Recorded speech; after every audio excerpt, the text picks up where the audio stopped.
Hello everyone, అందరికీ నమస్కారం. ఈరోజు నేను మీకు ఈజీ పీజీ పన్నీర్ బుర్జీ ఎలా చేయాలో చూపించబోతున్నా. ముందుగా ఒక గ్రేటర్ తీసుకొని అందులో పన్నీర్ని మంచిగా గ్రేట్ చేసుకున్న పన్నీర్ని పక్కన ఉంచుకోండి. తర్వాత స్టవ్ ఆన్ చేసి పెనం పెట్టి పెనం వేడయ్యాక కొద్దిగా ఆయిల్ వేసి ఆయిల్ వేడయ్యాక జీలకర్ర కరివేపాకు వేసి మంచిగా ఒక 1 మినిట్ ఫ్రై చేసుకోండి. అవి ఫ్రై అయ్యాక కట్ చేసి పెట్టుకున్న ఆనియన్స్ అందులో వేసి మంచిగా గోల్డెన్ బ్రౌన్ వచ్చేంత వరకు ఫ్రై చేస్తూ ఉండండి. ఇప్పుడు కట్ చేసి పెట్టుకున్న టొమాటో ముక్కల్ని అందులో వేసి అవి కూడా మంచిగా ఫ్రై చేసుకోండి.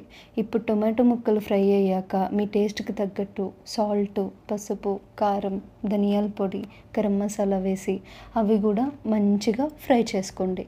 ఇప్పుడు అవి కూడా ఫ్రై అయ్యాక మనం ఆల్రెడీ గ్రేట్ చేసి పెట్టుకున్న పన్నీర్ని అందులో వేసుకొని మంచిగా మిక్స్ చేసుకోండి. అదంతా మిక్స్ అయ్యాక లాస్ట్లో కొద్దిగా కొత్తిమీర వేసుకొని గార్నిష్ చేసుకుంటే easy and healthy paneer bhurji ready. Please like, share and follow Pumpkin Kitchen for more such videos.